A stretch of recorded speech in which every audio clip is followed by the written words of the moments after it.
Hello, नमस्कार दोस्तों, कैसे हैं आप लोग? Welcome to our channel Vishal sir SST. आज के वीडियो में हम पढ़ने वाले हैं the making of the global world. History का चैप्टर है और आज हम पूरा चैप्टर इस वीडियो में पढ़ेंगे।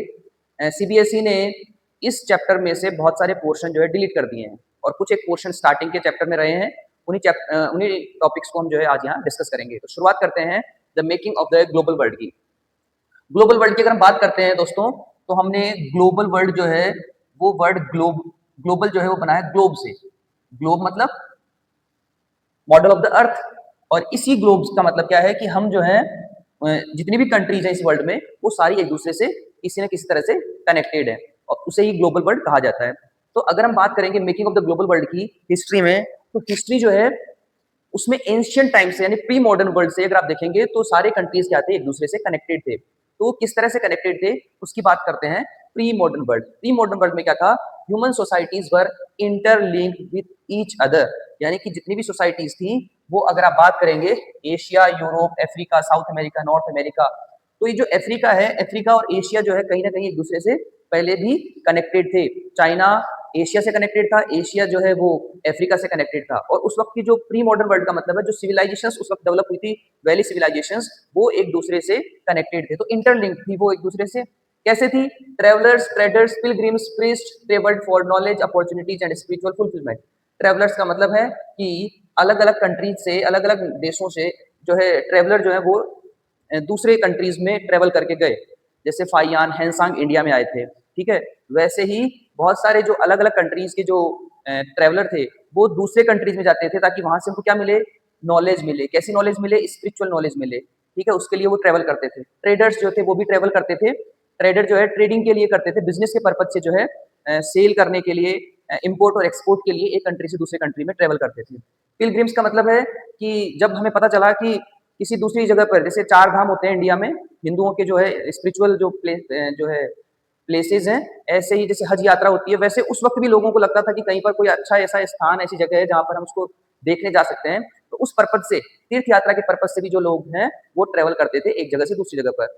प्रिस्ट जो थे मंदिरों में होते थे, प्रिस्ट, वो भी क्या करते थे, स्पिरिचुअल नॉलेज के लिए, कि कुछ अच्छा जानने के लिए, सीखने के लिए एक जगह से दूसरी जगह पर चले जाते थे। तो ये सब जो है अपॉर्चुनिटीज लेने के लिए, कि हमें कुछ ज्यादा अच्छा सीखने को मिले, अच्छी नॉलेज मिले, अच्छी जानकारी मिले, इन्फॉर्मेशन मिले, इस पर्पज से क्या करते थे, वो ट्रेवल करते थे। और उसी ट्रेवल की वजह से क्या हुआ, एक कंट्री से दूसरे कंट्री के बीच में कनेक्टिविटी बढ़ी। जो चाइनीज जो ट्रेवलर हैं वो इंडिया आए तो यहाँ पर बौद्ध रिलीजन के बारे में उन्होंने सीखा।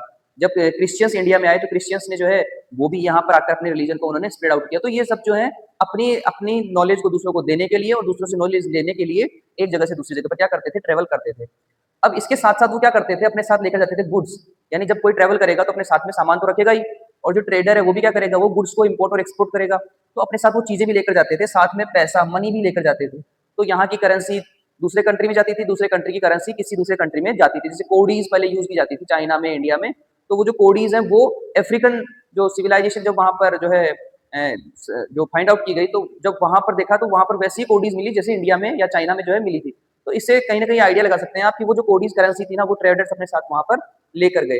तो मनी लेकर गए, वैल्यूज, कई चीजें हैं जो हमें सीखने को मिलती हैं दूसरे कंट्रीज से। और इंडियन जो वैल्यूज है, मॉरल्स है, वो भी कहीं ना कहीं दूसरे कंट्रीज में इन्हीं लोगों के साथ गए, कि हमारे यहाँ पर जो है भगवान को कैसे माना जाता है, हम जो है अपने एल्डर्स को कैसे मानते हैं, किंग जो है उसको कितनी रेस्पेक्ट दी जाती है, गवर्नमेंट के लिए हमारी जो है क्या रेस्पॉन्सिबिलिटीज है, या लोगों के लिए किंग की क्या रेस्पॉन्सिबिलिटीज है, गवर्नमेंट की क्या रेस्पॉन्सिबिलिटीज है। ये सारे क्या है, हमें वैल्यूज जो है सीखने को मिले जब लोग यहाँ आए और यहाँ से लोग वहां चले गए, दूसरे कंट्रीज में गए। आइडियाज, अलग अलग तरह के आइडियाज मिले। इंडिया में जो है क्या क्या इन्वेंशन हो रहे थे या हुए थे वो। और अगर टेक्निकल टर्म की बात करें तो इंडस्ट्रियलाइजेशन जब आया तो इंडस्ट्रीज के बारे में, मशीन जो आई उनके बारे में भी नॉलेज एक दूसरे को हमें मिली। कैसे मिली? जब हम ट्रेवल करके दूसरी जगह पर गए। स्किल्स, एक दूसरे के स्किल्स लोग जो है उन्होंने ट्रांसफर किए। इन्वेंशंस, आप देखेंगे प्रिंट कल्चर जो है एक चैप्टर का नाम है आपके हिस्ट्री में। तो जो प्रिंटिंग मशीन है वो पहले इन्वेंट कहाँ पर हुई, जापान, कोरिया में, फिर वहां से चाइना, चाइना से फिर एशिया होते हुए यूरोप तक चली गई, और यूरोपियंस जो है फिर उन्होंने उसको और ज्यादा मॉडर्नाइज किया। तो ये क्या है, इन्वेंशंस भी एक जगह से दूसरी जगह पर चले गए। इसके साथ साथ अगर आप देखेंगे जर्म्स और डिजीज, इसके बारे में तो हमसे बेटर कौन जा सकता है, हम वो जनरेशन है जिन्होंने कोविड को फेस किया है।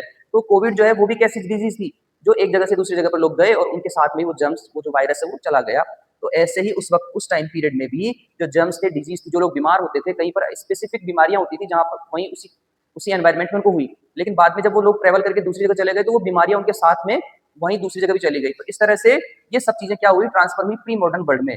इंडस वैली की बात करें आप तो इंडस वैली सिविलाइजेशन जो है इंडिया की सबसे पुरानी सिविलाइजेशन मानी जाती है। मेसोपोटामियन सिविलाइजेशन जो है उसके साथ में उसकी कनेक्टिविटी के बारे में पता चलता है। इसके अलावा जो वेस्ट एशियन जो सिविलाइजेशन है मेसोपोटामिया, और चाइनीज जो सिविलाइजेशन है जो हांगो रिवर की वैलीज में थी, वहां से अफ्रीका जो है उसके बीच में भी एक कनेक्टिविटी दिखाई देती है। जब उनके उनकी जो चीजें वहां पर मिली है उनसे ये पता चला है कि कहीं ना कहीं उन सभी सिविलाइजेशन के बीच में एक ट्रेड बेस्ड कनेक्टिविटी थी। तो अगर हम देखें तो प्री मॉडर्न वर्ल्ड में किस तरह से ग्लोबलाइजेशन था, किस तरह से कंट्रीज एक दूसरे से कनेक्टेड थी, उसकी बात जो है वो हमने यहाँ पर की है। अब अगर हम बात करें कि वो जो जितने भी कंट्रीज के बीच में जो कनेक्टिविटी थी, जो सिविलाइजेशन के बीच में कनेक्टिविटी थी, जिस बेसिस पर जो कनेक्टिविटी थी ना वो कैसे कनेक्ट हुए, तो अगर आप देखेंगे तो एक टर्म आता है सिल्क रूट। ये सबसे इंपॉर्टेंट चीज है, ये ध्यान रखिएगा आप, सिल्क रूट। क्योंकि जितने भी ग्लोबलाइजेशन की अगर हम बात करते हैं प्री मॉडर्न वर्ल्ड में, जब कंट्रीज जो है इंटरलिंक्ड हुई एक दूसरे से, तो उसमें सिल्क रूट का ही सबसे बड़ा रोल था। सिल्क रूट का मतलब क्या है, एक ऐसा रूट जहां से चाइना जो है वहां पर जो है सिल्क कार्गो जो है प्रोड्यूस किए जाते थे। सिल्क कार्गो का मतलब सिल्क जो है वहां प्रोड्यूस किया जाता था और फिर उसको जो है बड़े बड़े कार्गोज में जो है वहां से जो है इम्पोर्ट एक्सपोर्ट किया जाता था दूसरे कंट्रीज में।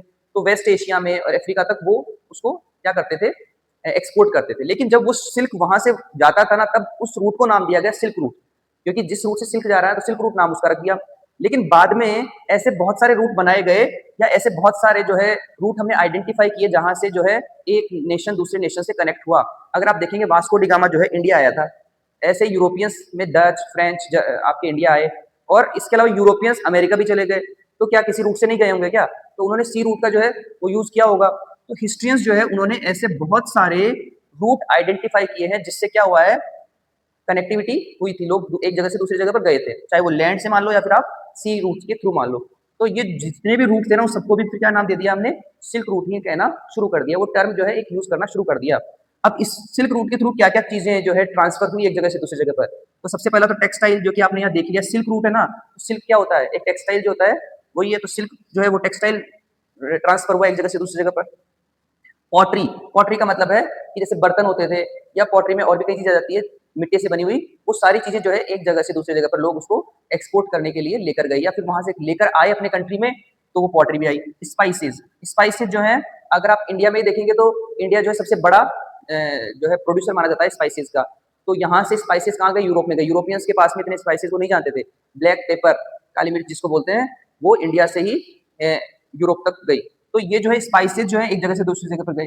प्रीशियस मेटल्स, प्रीशियस मेटल्स की देखेंगे अगर आप, तो इंडस वैली सिविलाइजेशन जो थी ना वो आपकी कॉपर बेस्ड सिविलाइजेशन है, यानी कि वहां उस वक्त जो है कॉपर के बारे में नॉलेज थी उनको, आयरन के बारे में नॉलेज कम थी। तो बाद में गोल्ड सिल्वर ये भी जो है मेटल्स जो है इनके बारे में भी नॉलेज मिली कि गोल्ड और सिल्वर भी जो है मेटल्स होते हैं।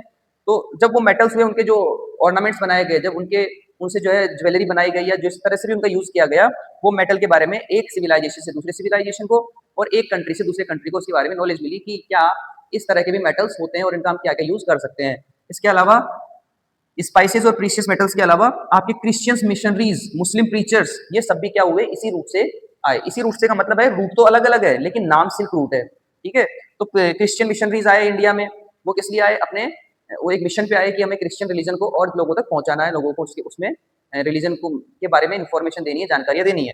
तो जितने लोग अगर चाहेंगे तो रिफॉर्मर्स की तरह वो आए, तो उन्होंने क्रिश्चियन मिशनरी जो थे वो इंडिया में भी आए और भी अलग कंट्रीज में गए। तो वो जिस रूट से गए उस रूट को भी क्या नाम दिया गया, सिल्क रूट नाम दिया गया। मुस्लिम प्रीचर्स इंडिया में आए, इस्लाम जो है धर्म जो है लेकर आए यहाँ पर इंडिया में, तो वो सब जो है इसी रूट के थ्रू आए।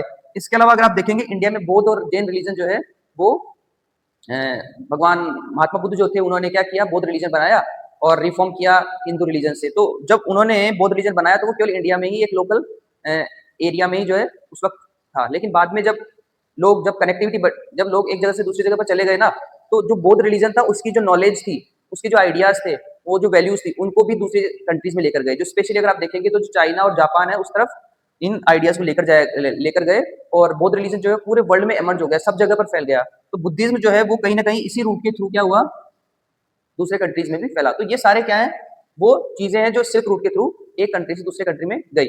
तो पहली चीज तो हमने क्या देखी कि प्री मॉडर्न वर्ल्ड जो है उसमें किस तरह से ग्लोबलाइजेशन जो है वो हुआ, और किस रूट के थ्रू हुआ, तो सिल्क रूट है। अब हम बात करेंगे कि जैसे textile, pottery, spices, precious metals जैसे ट्रेवल हुए ना, एक जगह से दूसरी जगह पे ट्रांसफर हुए, वैसे फूड भी ट्रेवल हुआ। फूड मतलब खाने की चीजें जो है वो भी तो एक अपने साथ लोग लेकर गए, तो वो किस तरह से हुई उसकी अब हम बात कर लेते हैं। अब आप देखेंगे कि किस तरह से फूड जो है ना वो भी ट्रेवल होकर दूसरे कंट्रीज में पहुंचा। तो अगर इंडिया की हम बात करें ना, तो इंडिया में वैसे तो हम बहुत रिच हैं फूड में, स्पाइसेस में, क्रॉप्स में, लेकिन फिर भी ऐसे बहुत सारे फूड आइटम्स हैं, फूड क्रॉप्स हैं जो इंडिया में प्रोड्यूस नहीं होती थी, वो हमें कहीं और से इंट्रोड्यूस की गई, कहीं और जगह से यहाँ पर आई। अगर आप देखेंगे तो इस टाइम पीरियड में, यानी कि प्री मॉडर्न वर्ल्ड में अगर आप बात करेंगे, या बिफोर द 7th सेंचुरी अगर आप बात करेंगे, तो बहुत सारी न्यू क्रॉप्स जो है वो इंट्रोड्यूस की गई अलग अलग कंट्रीज में। जैसे इंडिया से अगर कोई क्रॉप जो है दूसरे कंट्री में लेकर जाई गई, तो कहीं ना कहीं दूसरे कंट्री से भी बहुत सारी चीजें यहाँ पर आई। तो अगर आप देखेंगे तो रेडी फूड स्टफ जिसकी आप बात करते हैं, इसको हम बोलते हैं फास्ट फूड। जो फास्ट फूड है वो कहीं ना कहीं दूसरे कंट्रीज से आया। दूसरे कंट्रीज का मतलब है चाइना से जो है अदर कंट्रीज में पहुंचा। तो रेडी फूड स्टफ जो है वो उसका ओरिजिन जो है ना वो चाइना ही माना जाता है ज्यादातर। इसके अलावा अगर आप नूडल्स की बात करेंगे, तो नूडल्स जो है वो क्या है कि वो ट्रेवल हुए वेस्ट फ्रॉम चाइना, यानी कि चाइना से ट्रेवल होकर कहाँ गए, वेस्ट में गए, यानी कि यूरोप की तरफ चले गए, और वहां जाकर क्या बन गए, स्पेगेटी, जिसमें आप जैसे आप आजकल हम मैगी नूडल्स का यूज करते हैं, पास्ता खाते हैं, तो ये सारे जो है नूडल्स जो है वो कहीं ना कहीं चाइना से यूरोप में गए। अगर आप इसकी बात करते हैं, पास्ता की बात करते हो, पास्ता क्या है, अरब ट्रेडर्स जो थे उन्होंने पास्ता को वो लेकर गए टू सिसिलीज। टू सिसिलीज हमने उसमें पढ़ा है, द यूनिफिकेशन ऑफ इटली में पढ़ा होगा आपने। तो टू सिसिलीज क्या है, जो आइलैंड जो है वो छोटे छोटे आइलैंड्स है वहां पर, तो वो अभी अभी इटली में है वो। तो उस वक्त जो सिसिलीज था ना, तो उस सिसिली में कौन लेकर गए, अरब ट्रेडर्स लेकर गए पास्ता को। तो वहां पहले लोग जानते नहीं थे पास्ता क्या होता है, अरब लेकर गए। ऐसे ही अगर आप देखेंगे पोटेटो, तो पोटेटो पहले इंडिया में नहीं प्रोड्यूस होता था, सोयाबीन जो है वो भी इंडिया में नहीं होता था, ग्राउंडनट भी इंडिया में नहीं होती थी, ये सब जो है अमेरिका की तरफ से आए। मेज भी इंडिया में नहीं होता था, टोमेटो, चिली, स्वीट पोटैटो, ये सभी जो हम आज हम यूज करते हैं कॉमन फूड, ये सब पहले इंडिया में प्रोड्यूस नहीं किए जाते थे। ये सारी क्रॉप्स जो है अमेरिका से, चाइना से और वेस्ट एशिया से इंडिया में ट्रेवल होकर आई। लोग अपने साथ जब आए तो वो लेकर आए और हमने यहाँ पर उसको खाना शुरू कर दिया। जैसे आपका वाटरमेलन है वो पहले इंडिया में नहीं होता था, जैसे आपका कद्दू है वो भी पहले इंडिया में नहीं होता था। तो कहने का मतलब है कि बहुत सारी चीजें जो है वो इंडिया में नहीं थी, तो बाहर से आई, और इंडिया से भी बहुत सारे ऐसे फूड आइटम्स थे जो कहीं ना कहीं दूसरे कंट्रीज में इंट्रोड्यूस किए गए। तो ये सब किसका जो है एग्जाम्पल है, ये है आपका ग्लोबलाइजेशन का, कि जब लोग आए होंगे ना तभी तो चीजें यहाँ पर आई, अगर वो नहीं आते तो शायद ये चीजें भी यहाँ पर नहीं आती। तो कहीं ना कहीं लोगों के बीच में कनेक्टिविटी थी और कंट्रीज के बीच में इंटरकनेक्शन था। तो ये तो बात हो गई आपकी फूड ट्रेवल की, कि फूड ट्रेवल हुआ। अब इसी फूड में अगर आप देखेंगे जो पोटैटो है ना, ये क्या हुआ, अमेरिका से ट्रेवल होकर कहाँ चला गया, यूरोप में चला गया। यूरोप में जो आपका जो ब्रिटेन है अभी, वहां पर है आयरलैंड। आयरलैंड जो है वो इंग्लैंड के बिल्कुल पास में एक कंट्री है। तो आयरलैंड जो है वहां पर भी पोटैटो का यूज करना लोगों ने शुरू कर दिया। अब उन्होंने इतना यूज करना शुरू कर दिया कि पोटैटो क्या है, ऐसा फूड मतलब ऐसा एक फ्रूट कह सकते हो आप, ऐसी वेजिटेबल है जिसको आप प्रोड्यूस करेंगे ना, तो एक पोटैटो से बहुत सारे पोटैटो जो है प्रोड्यूस कर सकते हैं। एक काटो उससे 10 बन जाएंगे। तो वो जो पोटैटो है उन्होंने क्या किया, उन्होंने जमीन में गाड़ा और उग गया। तो ज्यादा उसमें मतलब ज्यादा मेहनत की जरूरत नहीं है। तो ये टोटली जो आयरलैंड के जो आयरिश लोग थे ना, वो टोटली किस पर डिपेंडेंट हो गए, पोटैटो पे हो गए। यानी उन्होंने दूसरे जितने भी फूड प्रोडक्ट्स थे वो सारे प्रोड्यूस करने ही बंद कर दिए। तो ये पूरी तरह से डिपेंडेंट किस पर हो गए, पोटैटो पे हो गए। पोटैटो अमेरिका से इंट्रोड्यूस किया गया और इतने डिपेंडेंट हो गए कि इन्होंने कोई दूसरी क्रॉप प्रोड्यूस की नहीं। तो अब इनकी किस्मत क्या खराब हुई कि 1840s में आयरलैंड में एक ऐसी बीमारी आई जो उसमें लग गई, पोटैटो में लग गई। कई बार फ्रूट्स में, कई बार फसलों में बीमारी लग जाती है ना, वैसे पोटैटो जो था उसमें एक बीमारी लग गई। अब जितनी भी पोटैटो की जो क्रॉप थी वो पूरी पोटैटो क्रॉप क्या हो गई, खराब हो गई। यानी सारे आलू क्या हो गए, बेकार हो गए। अब आलू बेकार हो गए तो लोग खाओ आलू। तो आपके आलू जो है उसकी वजह से क्या हो गया, क्रॉप फेलियर हुआ। और क्रॉप फेलियर की वजह से वहां पर और कोई खाने की चीज थी नहीं, तो क्या हुआ, फिर हजारों लोग भूख से मर गए, स्टारवेशन की वजह से मर गए। तो इसे बोला जाता है पोटैटो फेमाइन। इसका क्वेश्चन आपके बोर्ड एग्जाम में कई बार पूछा गया है, तो आपको कुछ पता होना चाहिए। 1840s में आयरलैंड में एक जो है बहुत बड़ा जो है अकाल पड़ा था, फेमाइन हुआ था। तो वो किसकी वजह से था, पोटैटो की वजह से था, because the people of Ireland were totally dependent on potato crop and the potato crop was destroyed due to the disease, the crop disease. तो इस तरह से पोटैटो क्या हो गया, पूरा खराब हो गया, लोग मरे गए। अब ये तो किसकी बात हो गई, पोटैटो फेमाइन की बात हो गई। अब यहाँ तक फूड की बात है। अब हम देखेंगे कि किस तरह से बीमारियां भी एक जगह से दूसरी जगह पर गई। तो हमने पहले भी बात की है कि प्री मॉडर्न वर्ल्ड में जो जो जर्म्स हैं, जो डिजीज है, वो भी ट्रेवल करके दूसरी जगह पर गई थी। तो यहाँ पर अगर हम बात करेंगे तो पेरू और मेक्सिको दो ऐसे शहर थे जहां पर सबसे ज्यादा सिल्वर और प्रीशियस मेटल्स की माइंस थी। और वहां से जो माइंस से जो लिया जाता था प्रीशियस मेटल, वो यूरोप में जाता था और यूरोप के लोग उस प्रीशियस मेटल की वजह से अमीर होते जा रहे थे। और दूसरा कि जो वहां के जो बड़े बड़े जो पैसे वाले लोग थे, जो लीजेंड्स थे, उन्होंने ये कहा कि कहीं एक ऐसा शहर है जहां खूब सारा पैसा है, फेबल्ड सिटी ऑफ गोल्ड है। ऐसी सिटी है जिसका नाम क्या है, एल डोराडो। क्या कहा उन्होंने, एल डोराडो। एल डोराडो क्या है, फेबल्ड सिटी ऑफ गोल्ड, यानी कि वहां पर सोना ही सोना है। तो उसको ढूंढने के लिए बहुत सारे लोग जो है कहीं ना कहीं उनके लिए गए कि अमेरिका में एक ऐसा ऐसी जगह है जहां पर खूब पैसा है। जैसे वास्को डिगामा इंडिया आया, ऐसे ही कोलंबस जो है अमेरिका चला गया। तो ये सब मतलब जा क्यों रहे थे, कहीं जाना क्यों था, इनको क्या जरूरत थी? इनको जाना इसलिए था कि इनको ऐसी जगह ढूंढनी थी जहां पर खूब सारा पैसा है, वो पैसा हमें चाहिए तो हम वहां जाएंगे। तो इसीलिए ट्रेवल करके लोग चले गए, किसको ढूंढने, the fabled city of gold, El Dorado को। ऐसे ही स्पेनिश जो थे, स्पेनिश लोग भी कहाँ गए, अमेरिका चले गए, और वहां से उन्होंने क्या किया, खूब सारा पैसा सब लेकर आए। लेकिन परेशानी क्या हुई, उन्होंने देखा कि किसी तरह से पूरे अमेरिका को अपने कंट्रोल में कर लिया जाए। इसके लिए उन्होंने क्या किया, they did not use a conventional method, यानी कि they did not use the weapons to conquer a country. Weapon यानी कि हथियार का यूज नहीं किया उन्होंने, बहुत बहुत ही खतरनाक चीज यूज की। उसका नाम था आपका जर्म्स, यानी कि जो स्मॉल पॉक्स है, आपने बीमारी देखी होगी स्मॉल पॉक्स, जिसमें दाने दाने निकल जाते हैं, फीवर हो जाता है। उस बीमारी की जो है आपका एडवर्ड जेनर जो है, उसने तो उसका जो है वैक्सीनेशन बना लिया था, तो वैक्सीन बना ली उसने। तो जो स्पेनिश थे वो तो वैक्सीन, उन्होंने तो वैक्सीन लगा ली, तो वो तो बूस्ट कर लिया उन्होंने अपने आप को कि अब वो उस बीमारी से बीमार नहीं होंगे, वो बीमारी उनको नुकसान नहीं पहुंचाएगी, मरेंगे नहीं। लेकिन जो ओरिजिनल इनहेबिटेंट्स थे ना अमेरिका के, वो उस बीमारी के लिए उनके पास जो है इम्यूनिटी नहीं थी। तो इसीलिए ये क्या लेकर गए अपने साथ, वो जम्स लेकर चले गए अमेरिका में, और वहां ले जाकर ये बीमारी फैला दी। जब लोग बहुत सारे लोग बीमार हो गए वहां के लोग, तो सभी इस बीमारी से मारे गए, और फिर उन्होंने उसको अपने कंट्रोल में कर लिया। तो ये भी क्वेश्चन आया हुआ है एग्जाम में, Spanish conquerors did not use the conventional method to conquer America, तो which method they use the germs of smallpox. तो आपको ये ध्यान रखना है। इसके बाद में अगर आप बात करेंगे तो 19th सेंचुरी आते आते पूरा वर्ल्ड जो है कहीं ना कहीं एक दूसरे से कनेक्ट हो चुका था, इंडस्ट्रियल रिवॉल्यूशन आ चुकी थी, मशीनीकरण हो चुका था पूरे वर्ल्ड का। तो उस मशीन की वजह से जो है अर्बनाइजेशन हुआ, अर्बनाइजेशन से लोग जो है माइग्रेट हुए गांव से शहरों की तरफ, शहरों में भीड़ बढ़ गई, भीड़ बढ़ने की वजह से भूखमरी आ गई, पॉवर्टी और हंगर जो है वो बहुत ज्यादा हो गई यूरोप में। ठीक है, जॉब्स नहीं थे, और इंडस्ट्रियलाइजेशन की वजह से लोग क्या थे, इंडस्ट्रीज में काम करते थे, वर्कर्स, एज ए वर्कर, लेकिन उनकी अच्छी सैलरी नहीं होती थी, पैसे वाले होते जा रहे थे, गरीब गरीब होता जा रहा था। ऐसी कंडीशन में यूरोप की हालत क्या हो गई, खराब हो गई। दूसरा क्या हुआ कि कन्फ्लिक्ट्स हो गए बहुत सारे, जैसे रिलीजियस कन्फ्लिक्ट्स, कैथोलिक्स और प्रोटेस्टेंट्स के बीच में झगड़ा हो गया। जैसे इंडिया में अगर आप देखेंगे हिंदू मुस्लिम, इस तरह से रिलीजियस कन्फ्लिक्ट्स जो है उस वक्त जो है बहुत ज्यादा हुए, और वो कॉमन हो गए। अब इसी के साथ जो है जो कंट्रीज थी वो कहीं ना कहीं एक दूसरे की जो प्रॉपर्टी यानी कॉलोनाइजेशन जो बढ़ा ना इंडस्ट्रीज में, तो सबको पैसा चाहिए था, तो दूसरे कंट्रीज को ऑक्यूपाई करना, उनके जो रिसोर्सेज हैं उनको ऑक्यूपाई करने की कोशिश में लग गए। तो कॉलोनाइजेशन जो है वो कहीं ना कहीं बढ़ना शुरू हो गया। तो इसी पीरियड में जो है स्लेवरी भी कहीं ना कहीं बढ़ी। स्लेवरी का मतलब है कि दूसरे कंट्री जहां पर जो क्रॉप्स प्रोड्यूस की जाती थी, उसको प्रोड्यूस करने के लिए जो लेबर चाहिए होती थी वो उसी कंट्री से, जैसे अफ्रीका जो था वहां पर सबसे ज्यादा स्लेव्स थे, उनको क्या काम में लिया जाता था, कॉटन शुगर केन को प्रोड्यूस करने के लिए उन स्लेव्स का यूज किया जाता था। वो तो स्लेवरी बढ़ाएगी ताकि वहां से जो प्रोडक्शन हो वो शुगर केन और कॉटन ये सब कहाँ पहुंचे, यूरोप में पहुंच जाए। ठीक है, चाइना जो है उसकी अगर हम बात करें तो चाइना जो है उस वक्त 19th सेंचुरी 20th सेंचुरी बिल्कुल न्यूट्रल हो गया, वो आइसोलेशन में चला गया, उसने बिल्कुल भी इंटरफेरेंस उसका नहीं दिखेगा आपको कहीं पर भी। अमेरिका जो है उसका इन्वॉल्वमेंट दिखेगा आपको। अमेरिका जो है उसने जो है वेपन्स बनाए, वेपन्स जो है सेल किए, लोगों लड़ाइयां हुई, झगड़े हुए, वर्ल्ड वॉर हुए। लेकिन चाइना आपको कहीं में ज्यादा दिखाई नहीं देगा, क्योंकि वो किसमें चला गया 19th सेंचुरी के टाइम पे, आइसोलेशन में चला गया। ना तो उसने कॉलोनीज बनाई, ना खुद किसी की कॉलोनी बना। तो इस तरह से आपका चैप्टर जो है the making of the global world complete हो जाता है। यही सारे टॉपिक्स आपके चैप्टर में जो एग्जाम में आएंगे वो हैं। यहाँ से बहुत सारे इंपॉर्टेंट क्वेश्चन बनते हैं। इस चैप्टर में से स्पेसिफिक अगर आप देखेंगे तो सिल्क रूट से क्वेश्चन बनता है। इसके अलावा कॉन्क्वेस्ट डिजीज एंड ट्रेड का ध्यान रखें, और पोटेट ऑफ फेमाइन जो है ध्यान रखें।